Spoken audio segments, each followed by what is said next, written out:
I invest 90% of my paycheck as a teenager, and here's why. So why do I invest so much of my money? You see, so many teens get paid, they want to spend it, they want to buy the newest product, they want to buy new AirPods, they want to buy a new phone, etc. And don't get me wrong, I love having those things. But you see, I want to have my money work for myself. Thinking in the long term, whereas they're thinking in the short term. They're pleasuring themselves by buying themselves new AirPods or buying a brand new phone. I'm investing in myself and my future. Instead, I'll be financially independent at a younger age compared to other people. So here's a breakdown. From those 90% of my paycheck, I invest 80% of it into what I call safe stocks.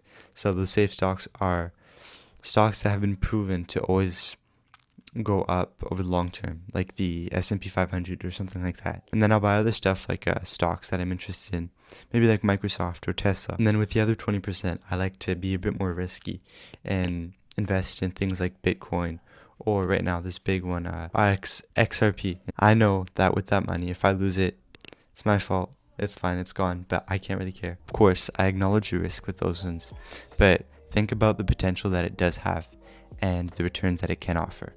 Now, I know a lot of people have a heavy research process where they spend a lot of time researching what it is they want, and I tend to believe people. I mean, obviously, I take it into consideration and I think about it, but I talk to people who I know and I trust, and I ask them, what is it that they invest in? And so, for example, family, the father, he invests in stuff like the Canadian S&P 500. So that's what I did. And I talked to him about Bitcoin and stuff like that. And he says he doesn't believe in it because he doesn't believe in crypto. And that's his opinion.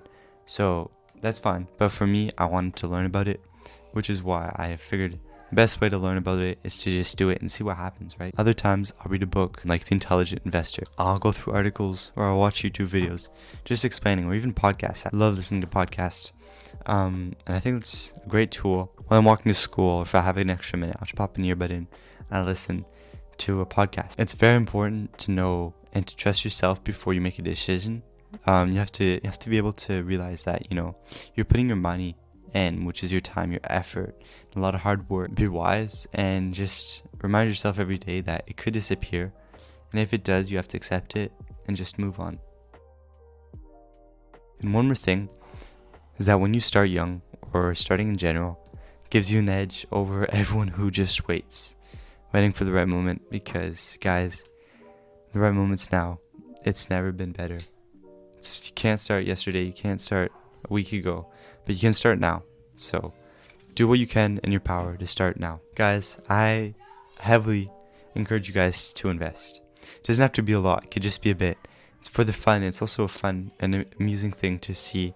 It's exciting to see it grow. It's like watching a plant grow. If you're buying a $5 coffee every day, that's fine. But maybe you could take a break for a month, and instead of buying that coffee, you could just be investing $5 a day. And over time, that will compound. Let's say you start off with $100, okay? And then every day, you add in $5 for a month. If you keep on doing that for a year, you'll have this much. And if you keep on doing that for 5 years, you'll have this much. It's not a ton, but like compared to coffee and $100, it's quite a bit. One with you always have to be consistent and disciplined with your investments. You can't be the kind of person who's going to say, oh, it's looking risky today, I think I'm going to sell. It's going to have to come back up eventually. So commit yourself to, at the end of every month, invest X amount of money. Mine, for example, is 90% of my paycheck. So I have to invest it no matter what. And then the rest, I just have it as extra cash if I want to go skiing or something like that. Have a fun night out with my friends. And whether the markets are high or low, just keep on investing that consistently. And over the while, a 5% dip in a day isn't much. Over 10 years, it really doesn't change very much. Anyway, that's it for this video. I'm curious for you guys. What do you guys do with your paycheck? Or what do you guys do with the extra money you have laying around? Let me know. I love you guys. See you soon. Bye.